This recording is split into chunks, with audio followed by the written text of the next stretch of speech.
ঈশ্বর ভালোর মধ্যে থাকেন। আমেন। ভালো করে আমেন। আর জোরছে আমেন। আজকে প্রচারের নাম ঈশ্বরের হাতে ধরা। ঈশ্বরের যিশু বলছেন, আমার মেষের আমার রব শুনে, তাদেরকে আমি জানি, তার আমার পশ্চাৎ গমন করে, তাদেরকে আমি অনন্ত জীবন দিই, তারা বিনষ্ট হবে না এবং কেউ তাদেরকে আমার হাত থেকে কেড়ে নিতে পারবে না। যিশু বলছেন, আমার হাত থেকে আমার মেষদেরকে কেউ কেড়ে নিতে পারবে না। দুইজন শয়তান লেগেছিল পিছনে, তাই না? দুইজন শয়তান পিছনে লেগেছিল কেড়ে নেওয়ার জন্য, তাই না? পারছিল কেড়ে নিতে? পারবে না। ওরা ভয় দেখাবে কিন্তু কেড়ে নিতে পারবে না। আমেন। শয়তান ভয় দেখাতে পারে কিন্তু কেড়ে নিতে পারে না। যেহেতু যিশু বলেছেন, আমি আমার হাত থেকে তোমাদের কেউ কেড়ে নিতে পারে না।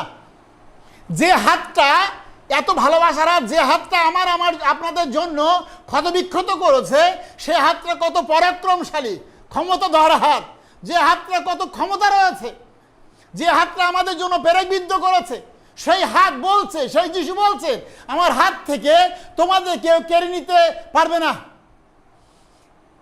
একটা মহিলা তার পরিবার নিয়ে খুব দুশ্চিন্তার মধ্যে ছিলেন। তো খুব দুশ্চিন্তার মধ্যে পালকবাবু বললেন, আপনি আমার সাথে তো দেখা করবেন তো আমার সাথে।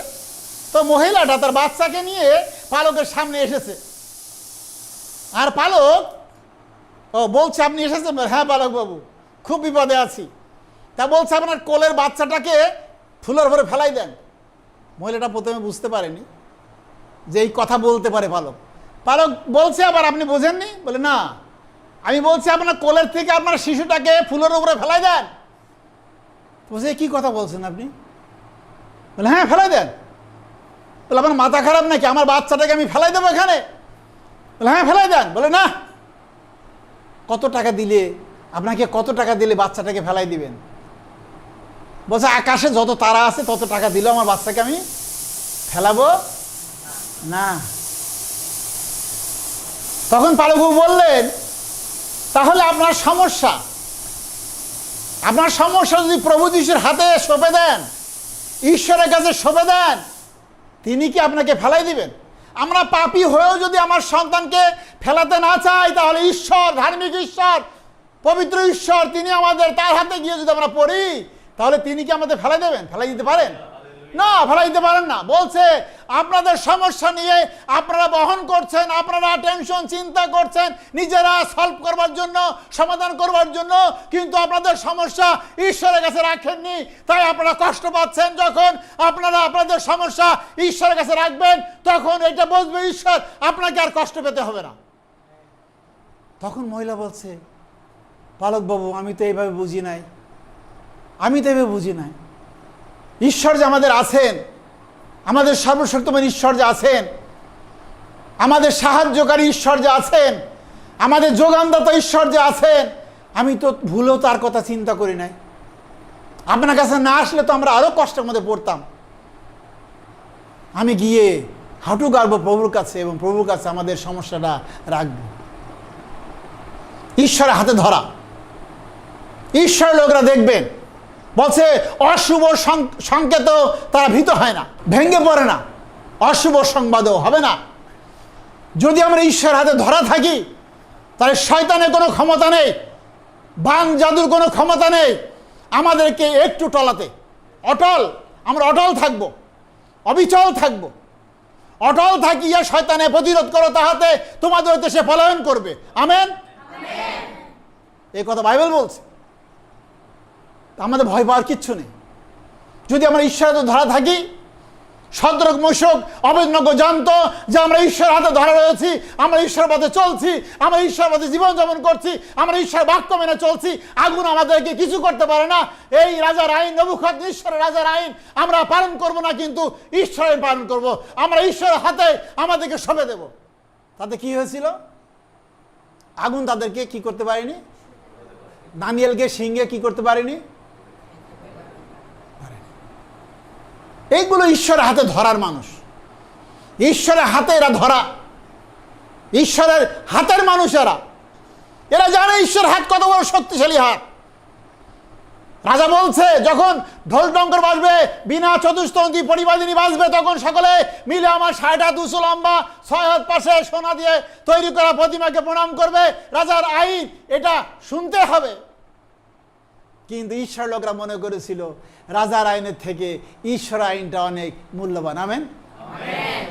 তারা কি করেছিল? ঢোল-টঙ্কর বংশী বিনা চতুষ্তন্ত্রের বাজছে, সকলে যত লোক ছিল, হাজার হাজার লক্ষ লক্ষ লোক, সবাই ওই 6 হাত প্রতিমাকে প্রণাম করেছে। 3 জন ব্যক্তি তাদের মধ্যে দাঁড়ায় আছে। ক্ষিতিপাল, দেশদক্ষ, যারা মন্ত্রীবর্গ ছিল, তারা রাজার কাছে গিয়ে বলছে, রাজামশাই, আপনি যাদেরকে ওই যে বাবিল থেকে নিয়ে এসেছেন, এরা কি করেছেন? এরা আপনার আইনটাকে মানেনি, আপনার ঢোল টঙ্কর বাজার সঙ্গে সঙ্গে প্রণাম করেনি, আপনার প্রতিমাকে সম্মান করেনি, আপনার আইনটাকে সম্মান করেনি। বলে কে? সদম সাবেনগর, নিয়ে আসো তাদেরকে। রাজার কাছে নিয়ে যাওয়া হলো। রাজা বলছে, তোমাদের মনে কি এইটাই ছিল যে তোমরা আমার আইন পালন করবে না? তোমাদের এমন দেবতা কে আছে যে আমার হাত থেকে তোমাদের রক্ষা করতে পারে, ওই আগুন থেকে রক্ষা করতে পারে? সদম সাবেনগর বলল, রাজামশাই দীর্ঘজীবী হন, আপনার এই প্রশ্নের উত্তর দেওয়া নিষ্প্রয়োজন মনে করি আমরা। কারণ আমরা যার সেবা করি তিনি আমাদেরকে ওইখান থেকে রক্ষা করতে সমর্থক। আমরা যার সেবা করি তিনি সর্বশক্তিমান ঈশ্বর, আমাদের ঈশ্বর। তিনি আমাদের ওখান থেকে রক্ষা করতে সমর্থ। যদি নাও করে তবুও আপনার নির্মিত প্রতিমাকে কি করব না, মানে পাপ করব না। আসল কথা কি? তোমরা অন্য কোনো দেবতার প্রণাম করো না, সেবা করো না। সেই বাক্য তারা জানে। তারা একটুও মরে যায়নি, অবিচল রয়েছে। তাদের আগুনে দেওয়া হলো, কিন্তু ঈশ্বর শুধু তার হাতটা দেখিয়েছে ওখানে, তা না, ঈশ্বরকেই দেখা গেছে তার মধ্যে। আমেন। 3 জন লোককে ফেলা হলো ওখানে। এখন কয়জন দেখা যাচ্ছে? 4 একজনের চেহারা দেবপুত্রের সাদৃশ্য। প্রভু যীশু স্বর্গ থেকে নেমে আসলেন, ঈশ্বরের কাছ থেকে নেমে আসলেন আগুনের মধ্যে। আগুনের তেজ নষ্ট হয়ে গেল, আগুনের ক্ষমতা নষ্ট হয়ে গেল। কেন বলছে? আমার হাত থেকে তোমাদেরকে কেড়ে নিতে, আমি তোমাদেরকে কি দিই? অনন্ত জীবন দিই। তোমরা বিনষ্ট হবে না, এবং কেউ আমার হাত থেকে তোমাদেরকে কি করতে পারবে না? কেড়ে নিতে পারবে না। 24-14 পদ, 2 শমূয়েল 24-14 পদে লেখা আছে, দাউদ লোক গণনা করার কারণে 7 বছর বলেছিলেন, 7 বছর হবে দুর্ভিক্ষ। 7 বছর এই সাজা দিচ্ছে দাউদকে, 7 বছর দুর্ভিক্ষ হবে। এটা কি নিবা না? 3 মাস লোকেরা তোমাকে তাড়া করে বেড়াবে, পিটাইতে থাকবে। 3 মাস তোমাদের দেশে সবাই, অন্য লোকেরা এসে তোমাদের তাড়া করবে, পিটাবে। এটা চাও না 3 দিন মহামারী দেব? কোনটা? দাউদ গাদকে বললেন, আমি বড়ই বিপদগ্রস্ত হইলাম, চলুন আমরা ঈশ্বর হাতে গিয়ে পড়ি। কেন? তার কাছে প্রচুর কি আছে? করুণা আছে। তবু মানুষের হস্তে পড়তে চায় না। মানুষ তারা করে বেড়াবে না, দরকার নেই। ঈশ্বর হাতে পড়ি, ঈশ্বর যা করে করুক। ঈশ্বর হাতে গিয়ে পড়ি, ঈশ্বর হাতে প্রচুর করুণা আছে। আমাদের ঈশ্বরের কাছে প্রচুর করুণা আছে। তার হাতে গিয়ে আমাদেরকে পড়া দরকার। তার হাতে গিয়ে পড়লে আমাদের কোনো কি নেই? ভয় নেই। ঈশ্বর হাতের মধ্যে থাকলে আমাদের কোনো ভয় নেই, ভয় লাগবেই না। যদি আমি বুঝি যে আমি ঈশ্বরের কাছে সঁপে দিয়েছি, তাহলে আমার আর ভয় পাওয়ার কিছু নেই। একটা ছোট্ট বালককে, বৈশাখ মাসের সময় ছোট্ট বালককে, বাবা খুব ঝড় হচ্ছে, কালবৈশাখী ঝড় হচ্ছে, বাবা সেই বাচ্চাটাকে নিয়ে জানলার কাছে নিয়ে গিয়ে ঝড় দেখাচ্ছে। গাছ দুলে পড়ছে, গাছ সোজা হচ্ছে, আবার দুলে পড়ছে। তখন বাবা অবাক হচ্ছে, এত বড় ঝড় হচ্ছে, ছোট বাচ্চা চিল্লাচিল্লি করছে না, ভয়ও পাচ্ছে না, কোনো কিছু বলছে না, কি ব্যাপার? তখন বাবা প্রশ্ন করছে ছেলেটাকে, বাবা। ছেলে বলছে, কি বাবা, তুমি ঝড় দেখছো? ছেলে বলছে, হ্যাঁ বাবা, ঝড় দেখছি তো। কেমন ঝড় দেখছো? বলে, ওই গাছগুলো নুই পড়ছে, আবার সোজা হচ্ছে, আবার নুই পড়ছে, আবার সোজা হচ্ছে। তো বাবা এটা নর্মাল একটা উত্তর দিল বাচ্চাটা, কোনো আতঙ্ক নেই। তখন বাবা বলছে, তোমার ভয় করছে না? তখন ছেলে বলছে, দূর, আমার ভয় করবে কেন? কেন ভয় করবে না? বলছে, আমি তো তোমার হাতের মধ্যে রয়েছি, তুমি তো আমাকে ধরে রেখেছো, ঝড় দেখে আমার ভয় কিসে? আমি তো তোমার মধ্যে রয়েছি, তুমি তো আমাকে তোমার 2 হাত দিয়ে ধরে রেখেছো, আমার কিসের ভয়? ভয় করবে কেন? ঈশ্বর যদি আমাদের ধরে রাখেন, আমাদেরকে যদি ঈশ্বরকে ধরতে দিই, তাহলে আমাদের ভয়ের কিছু নেই। আমি ওইগুলো জায়গা বের করছি না, বের করলে সময় লাগবে, তাই আমি বের করছি না। যিশু একবার বললেন, শিষ্যরা বললেন, প্রভু এদেরকে বিদায় দিন, যেন ওরা নগরে নগরে গিয়ে ওরা কিছু খাবার টাবার কিনে খেতে পারে। যিশু বললেন, এতে যাওয়ার দরকার নেই, তোমরা এদের খাওয়ার ব্যবস্থা করো। তোমাদের কাছে কি আছে? শিষ্যরা বললে, আমাদের কাছে মাত্র 5টা রুটি আছে, আর বলছে ওইটা আমার কাছে নিয়ে আসা। যিশু কি করলেন? যিশুর হাতে দিলেন, কি দিলেন? 5টা রুটি 2টো মাছ, খুব সামান্য। 10,000 লোকের কাছে, 5,000 লোকের কাছে ওটা কি? সামান্য। 5,000 শুধু পুরুষ ছেলে কথা বলছে, বাচ্চাদের কথা, মহিলাদের কথা, অন্যদের কথা বলছে না। 5,000 লোকের, আপনি 5,000 লোক ধরেন, মাত্র 5টা রুটি আর 2টো মাছ, এটা একজনের জন্যই যথেষ্ট। একজন খেয়ে ফেলবে। খুবই সামান্য ক্ষুদ্র কিছু খাবার কার হাতে দেওয়া হলো? যিশুর কাছে দেওয়া হলো। যিশু এগুলো দেখালেন, তার পিতাকে দেখালেন, প্রভু দেখো মাত্র এই কয়টা। ওই ধরনের কথা লেখা নেই। তিনি ধন্যবাদ দিলেন, ভাঙলেন, লোকদেরকে দিলেন, 5,000 লোক পেট ভরে খাইলেন, আরও 12 ডালা। এমন একটা হাতে ওই সামান্য রুটি এবং মাছগুলি দেওয়া হলো, যে হাতের ছোঁয়াতে সেগুলি অনেক হয়ে গেল। যদি পৃথিবীর সমস্ত মানুষ সেদিন ওখানে খেতে যেত, তাহলে কি মনে হয় খেতে পাইতো? খেতে কি মনে হয়? নয় 5,000 জন্যই 12 ডালা বেঁচে থাকার মানে কি? তার মানে পৃথিবীর লোক যদি সবাই সেখানে যেত, তাহলে সবাই সেদিন সেখানে পেট ভরে খাবার পেত। কেননা 5টা রুটি 2টো মাছ মাত্র একটা পরিবার থেকে এসেছিল। পরবর্তী যে খাবারগুলো, সেটা ঈশ্বরের কাছে আসছিল। আমেন। আমাদের সাহায্য, আমি পর্বতগড়ের দিকে চক্ষু তুলিব, কোথা হয়তো আমার সাহায্য আসে। আমি ঈশ্বরের দিকে তাকাবো, উপরের দিকে তাকাবো, কোথা থেকে আমার সাহায্য আসে। আমাদের ঈশ্বর পায়ের নিচে, মাটির নিচে নয়, আমাদের ঈশ্বর আমাদের মাথার উপরে, প্রভু যিশু। আমেন। সেই জন্য আমরা উপর দিকে তাকাচ্ছি, সাহায্য সেখান থেকে আসবে। আমাদের দায়িত্ব এমন একটা হাতে নিজেকে তুলে দেওয়া, যিনি আমাকে ধরে রাখবেন। আমেন। রুটিগুলো যিনি ধরে রাখলেন, আর তার হাতের ছোঁয়াতে অনেক কিছু হলো। পিতর, আমরা গল্প এগুলো জানি আমরা। পিতর ডুবে যাচ্ছিল, যে পিতর বললেন যদি অনেক গল্প আছে, অনেক কথা আছে। যিশু 4th প্রহরে হেঁটে আসছে, তরঙ্গ টলমল করছে, নৌকা দুলছে, তো যিশু হেঁটে আসছেন, ওরা মনে করছে অপছায়া, তোর চিল্লাচিল্লি করছে। যিশু বলছেন, আমি, তোমরা ভয় করো না। পিতর বলছে, প্রভু যদি আপনি হন, তাহলে আমাকে বলুন যেন আমি হেঁটে আসতে পারি। পিতর কি করছিল? যিশু বললেন কি? একটা কথা বলেন, আইসো। কি বললেন? আর যখন যিশু বলেছেন আইসো, তখন পিতর এত সাহসী, এত বিশ্বাসী ছিল। পিতর ঠিকই নৌকা থেকে জলে পা দিয়েছে, আর পা ডুবে যাচ্ছে না, নিজে ডুবে যাচ্ছে না, সুন্দর করে যিশুর দিকে তাকিয়ে। আর পিতর হেঁটে যাচ্ছে যিশুর দিকে তাকিয়ে, সুন্দর করে হেঁটে যাচ্ছে, কোনো রকম সমস্যা নেই। কিন্তু উনি দেখতে চাইলেন সমুদ্রটা কেমন। আর যখন ডাইনে বাই তাকিয়েছে, তখন দেখছে সমুদ্রটা উত্তাল ঢেউ আসছে, তার দিকে ধেয়ে আসছে। তখন চিন্তা করলো কি, আমি বুঝি এই ঢেউতে আর নিজেকে রক্ষা করতে পারবো না। আগে যে কথা বলেছিল আইসো, সে আইসোর উপরে ভর দিয়ে সে যাচ্ছিল, যিশুর দিকে তাকিয়ে ঠিকই যাচ্ছিল। কিন্তু যখন নিজের দিকে তাকিয়েছে, আমি বুঝি এই ঢেউ থেকে নিজেকে আর রক্ষা করতে, তখন আর যিশুর দিকে তার কি ছিল না? বিশ্বাস ছিল না। প্রথমে যিশুর কাছে দিয়ে দিয়েছে তার অন্তঃকরণ, সব কিছু বিশ্বাস, কিন্তু পরবর্তীতে বিশ্বাসটা কি হয়েছিল? সরে গিয়েছিল, আর সে ডুবে যাচ্ছিল। আমরা অনেক সময় যিশুর দিকে না তাকিয়ে আমরা এদিক ওদিকে যখন তাকাই, তখন আমরা বিভিন্নতায় ডুবে যেতে থাকি। বুঝি কথাটা?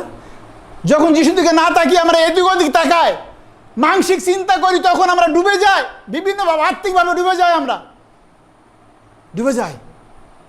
আমি ওটা বলি এইভাবে যে পিতরের আর যিশুর শুভ দৃষ্টি হচ্ছিল তত সময় আর পিতর ডুবে যাচ্ছিল না।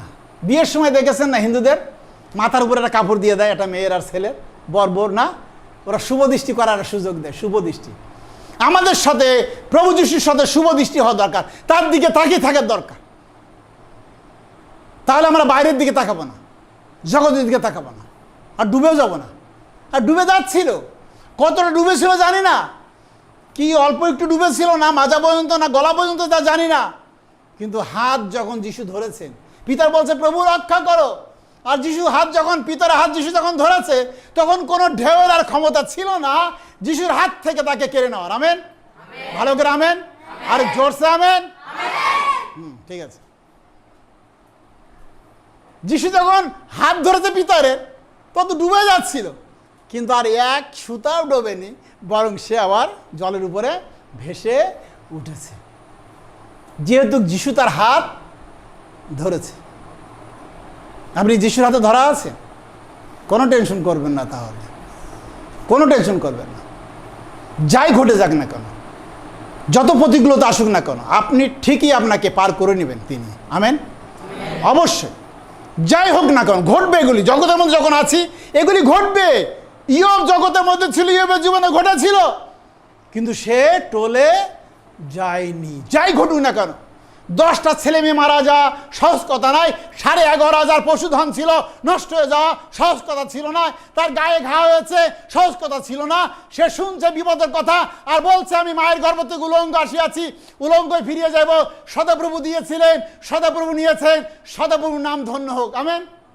ঈশ্বরকে গৌরবান্বিত করলো, এত বিপদের মধ্যেও ঈশ্বরকে গৌরবান্বিত করলো, কারণ তার দৃষ্টি ছিল ঈশ্বরের দিকে, তার জীবন ছিল ঈশ্বর হাতে ধরা। আমেন, নষ্ট হতে দেয়নি। তার বাইবেল বলছে তার যা ধ্বংস হয়েছিল তার দ্বিগুণ ফেরত দিয়েছিল ঈশ্বর। বিজনেস, এমন লোকের সাথে বিজনেস করবেন যেখানে লাভ রয়েছে। ঈশ্বরের সাথে বিজনেস করলে আপনার লস নেই। মাত্র 5টা দুটো মাছ দিয়ে $12 পেয়েছেন, এই বিজনেসে লস হয়নি। ও তার 10টা ছেলে মেয়ে মারা গেল, 11,500 পশুধন মারা গেল, 11 দুগুণে 22-23,000 পশুধন ফেরত পেয়েছিল। তার মানে ঈশ্বরের সাথে বিজনেসে লস নাই, কোনো লস নেই, কোনো আপনি হেরে যাওয়ার কোনো রাস্তা নেই, কথা নেই, ধ্বংস হবেন না। যিশু বলছেন যে আমার কাছে আসে আমি তাকে কোনো ক্রমে বাইরে ফেলিয়া দিব না, কোনো ক্রমে ত্যাগ করব না। বলছে আমার কাছে আসে আমি তাকে বাইরে ফেলে দেবো না এবং তাকে কোনো ক্রমে ত্যাগ করব না। আমাদের এমন ঈশ্বর যিনি মিথ্যা কথা বলেন না। আমেন। আমাদের এমন ঈশ্বর যিনি মিথ্যা কথা বলেন না, তিনি যা বলেছেন তিনি তা রক্ষা করবেন, তিনি তা রক্ষা করবেন। আমার মেষেরা আমার রব শোনে, তাদেরকে আমি জানি, তারা আমার পশ্চাৎ গমন করে। যিশুর মেষ যারা তার পিছন চলবেই, যিশুর মেষ যারা যিশুর কথা শুনবেই,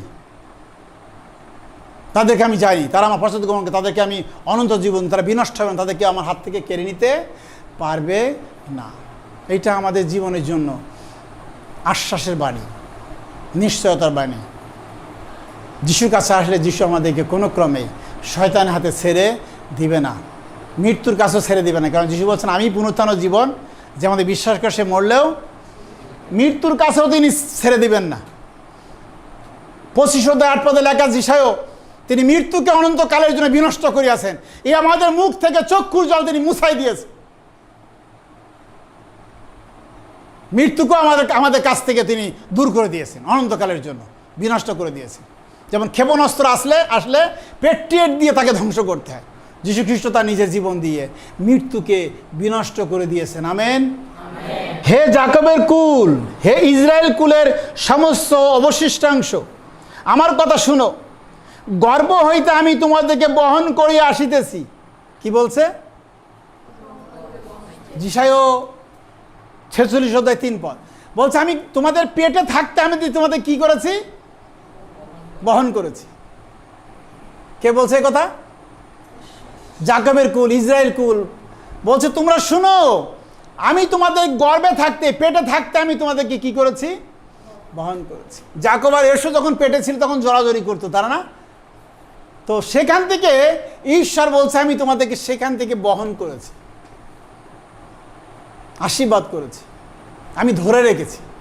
পরে বলছে দেখেন, মায়ের উদর হইতে তোমাদেরকে বহন করিয়াছি, আর তোমাদের বৃদ্ধ বয়স পর্যন্ত আমি যে সেই থাকিব, পক্ষকে হওয়া পর্যন্ত আমি তুলিয়া বহন করিব, আমি নির্মাণ করিয়াছি, আমি বহন করিব। আমেন। বহন করতে গেলে কি দরকার? দুটো হাতের দরকার। ঈশ্বর বলছে আমি তোমাদেরকে হাতে করে কি করব? বহন করব। বাচ্চাদের মতন আমরা যেন বুড়া না হয়ে যায় কোনো রকমে, আমার জন্য কেউ বুড়া না হয়ে যায়। বুড়া কেউ স্বর্গে যাবে না, বাচ্চারা স্বর্গে যাবে, শিশুরা স্বর্গে যাবে। তা যিশু কি বলছেন?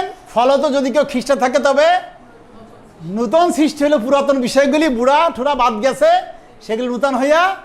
তার মানে আমাদের প্রতিদিন শিশু হওয়া, প্রতিদিন কি হওয়া? প্রতিদিন শিশু হওয়া। বুড়া হয়ে গেলে মুশকিল। আপনি মানসিক দিক দিয়ে, ঈশ্বরের দিক দিয়ে আপনি যেন বুড়া না হয়ে যান, কারণ শিশুদের মতো না হলে কেউ স্বর্গে যেতে পারে না, বাইবেল সে কথা বলছে। এই জন্য খ্রিস্টান যেন বুড়া না হয়, প্রতিদিন যেন কি থাকে, তারা শিশুদের মতন স্বভাবের মানুষ হতে পারে। কারণ সদাপ্রভু এই কথা কহেন, দেখো আমি তোমার দিকে নদীর ন্যায় শান্তি ও উত্তোলিত বন্যের ন্যায় জাতিগণের প্রতাপ বহাইব, তাহাতে তোমরা স্তন্যপান করিবে, কক্ষ দেশে করিয়া তোমাদেরকে বহন করা যাবে, হাঁটুর উপরে তোমাদেরকে নাচানো যাইবে। মা যেমন বাচ্চাদেরকে সান্ত্বনা দেয় তেমন করব।